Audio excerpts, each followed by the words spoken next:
नमस्कार। आज के इस एक्सप्लेनर में एक ऐसे राजनैतिक भूकंप की बात की जाएगी जिसने पूरे देश को हैरान कर दिया। 2026 के वेस्ट बंगाल चुनाव, पूरा का पूरा 15 साल से चला आ रहा एक शासन अचानक से बदल गया। बिना किसी पक्षपात के, सिर्फ ठोस आंकड़ों और वेरीफाइड रिपोर्ट्स के जरिए इस ऐतिहासिक बदलाव के पीछे की कहानी को डिकोड करेंगे। इस पूरे नतीजे को समझने के लिए इन 5 मुख्य बिंदुओं पर फोकस किया जाएगा। सत्ता विरोधी लहर कैसे बनी, घोटालों का क्या असर हुआ, महिला वोटरों का रुख कैसे बदला, और हाँ, वो जो गायब वोटरों का इतना बड़ा विवाद था, उसका तकनीकी सच क्या है। सबसे पहले बात आती है इस 2026 के बंगाल अर्थक्वेक की। आखिर एक 15 साल पुरानी चली आ रही रजीम अचानक कैसे ढह गई? देखिए, 206 ये आंकड़ा अपने आप में सब कुछ कह देता है। बीजेपी ने 206 सीटें जीतकर सीधे ड्राइवर्स सीट पर कब्जा कर लिया। यह सिर्फ एक जीत नहीं थी, एक मैसिव सर्च था जिसने जमीन की बदली हुई सच्चाई को पूरी तरह से सामने लाकर रख दिया। और जब बाकी दलों की स्थिति पर गौर करते हैं तो कॉन्ट्रास्ट बिल्कुल साफ नजर आता है। 293 सीटों वाली इस विधानसभा में पिछले शासन की मुख्य पार्टी 3 अंकों तक भी नहीं पहुंच पाई, सिर्फ 81 सीटों पर सिमट गई। वहीं लेफ्ट और कांग्रेस जैसी पुरानी पार्टियों की स्थिति तो और भी ज्यादा बेहद कमजोर रही। इस बदलाव की गहराई समझनी हो तो भाबेनीपुर का नतीजा सबसे बड़ा उदाहरण है। ये इनकम्बेंट चीफ मिनिस्टर का सबसे सुरक्षित गढ़ माना जाता था, पर वहां भी उन्हें अपने ही पुराने सहयोगी शुभेंदु अधिकारी के हाथों 15,000 से ज्यादा वोटों से हार का सामना करना पड़ा। सच कहूं तो ये सिर्फ एक आम चुनावी हार नहीं थी, ये उस शिफ्ट का एक बहुत ही क्लियर सिग्नल था। अब आते हैं दूसरे पहलू पर। इस सत्ता विरोधी लहर यानी एंटी इनकम्बेंसी की जड़ें आखिर कहाँ थीं? ये मोहभंग अचानक तो नहीं हुआ होगा। अगर थोड़ा पीछे जाकर देखें तो 1977 से लेकर 2011 तक लेफ्ट फ्रंट का 34 साल का लंबा शासन था। फिर 2008 में सिंगूर से टाटा नैनो का एग्जिट एक बड़ा टर्निंग पॉइंट बना, जिसने 2011 में परिवर्तन यानी बदलाव के नारे के साथ नए शासन को सत्ता में ला खड़ा किया। और अब ठीक वही बदलाव की पुकार 2026 में इस विशाल जनादेश के रूप में सामने आई है। राजनीति में ये पहिया घूमने का पैटर्न सच में बेहद दिलचस्प होता है। और इस राजनीतिक साइकिल के पीछे एक बहुत बड़ी आर्थिक सच्चाई भी छिपी थी। 2011 में राज्य पर करीब 2 लाख करोड़ का कर्ज था। पिछले 15 सालों में ये फिगर्स तेजी से बढ़ते हुए सीधा 6 लाख करोड़ के पार चले गए। जमीन पर आम जनता के लिए इसका सीधा सा मतलब था विकास की कमी और उनके ऊपर बढ़ता हुआ आर्थिक बोझ। यही आर्थिक दबाव जब घोटालों और टूटे हुए विश्वास से टकराया तो स्थितियां और बिगड़ गईं, खासकर मिडिल क्लास वोटर के लिए। एसएससी टीचर रिक्रूटमेंट का मामला हो, कोल स्मगलिंग के आरोप हों, या फिर सराधा और रोज वैली जैसे चिट फंड घोटाले, कंट्रोवर्सीज की एक कंपाउंडिंग लिस्ट थी। इन लगातार आते विवादों ने न सिर्फ शहरी माध्यम वर्ग को स्ट्रांगली एलियनेट किया, बल्कि उन गरीब तबकों को भी निराश किया जो नॉर्मली वेलफेयर स्कीम्स के भरोसे रहते थे। एक तरह से पूरे सिस्टम पर ट्रस्ट ब्रेक हो चुका था।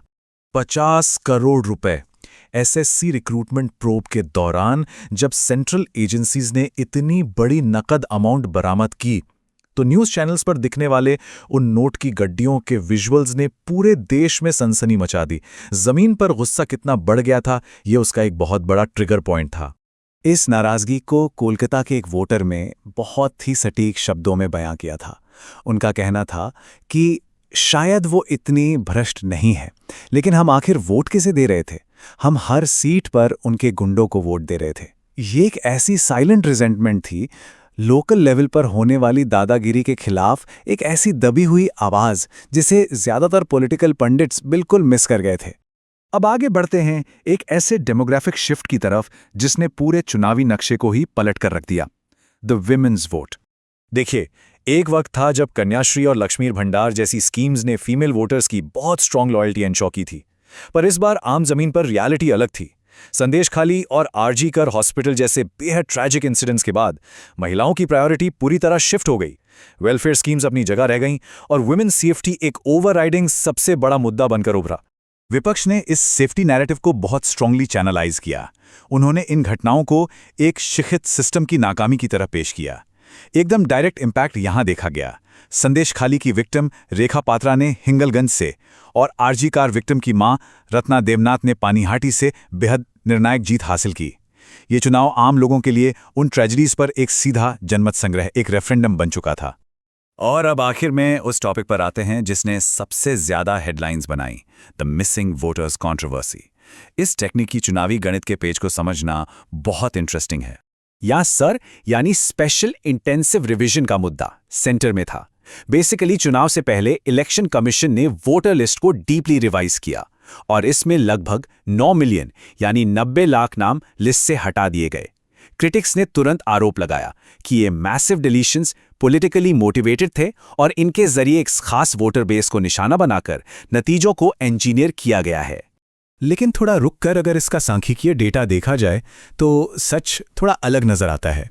इन 90 लाख में से कई वोटर या तो गुजर चुके थे या डबल एंट्रीज थे। हाँ, लगभग 60 लाख वोटर ऐसी कैटेगरी में जरूर थे जिन पर विवाद लंबा चला, जैसे शिफ्टेड यानी जगह बदल चुके लोग या फिर लीगली एडजुडिकेटेड वोटर।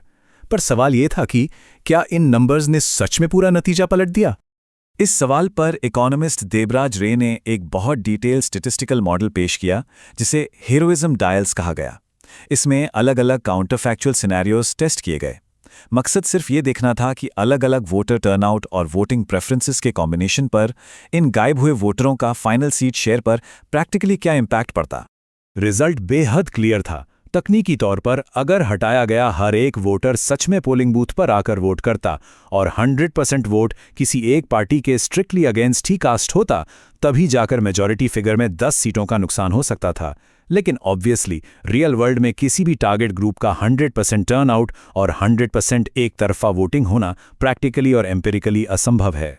तो न्यूट्रल नंबर्स की ज़मीनी सच्चाई हमें ये बताती है कि चाहे वोटर लिस्ट में कोई भी डिलीशन ना होता, तब भी विनिंग पार्टी एक पूर्ण बहुमत रिटेन करती, वो भी कम से कम 59 सीट्स के कंफर्टेबल मार्जिन के साथ। हार्ड डेटा अल्टीमेटली यही प्रूव करता है कि इस विशाल जनादेश की वजह वोटर लिस्ट का छोटा मोटा रिवीजन नहीं था, बल्कि एक्चुअली जमीन पर आया एक मैसिव सामाजिक और भौगोलिक बदलाव था। अब इस ऐतिहासिक नतीजे की धूल बैठने के बाद एक बेहद लंबा चलने वाला सवाल खड़ा होता है। क्या यह विशाल जनादेश सिर्फ जवाबदेही मांगने वाली किसी नाराजगी की अस्थायी लहर का नतीजा था, या फिर इस क्षेत्र के पॉलिटिकल डीएनए में अब एक परमानेंट स्ट्रक्चरल शिफ्ट आ चुका है? एक ऐसा सवाल जिसने आगे आने वाले कई चुनावों की दिशा तय कर दी है। इस गहरे एक्सप्लेनर में जुड़ने के लिए धन्यवाद।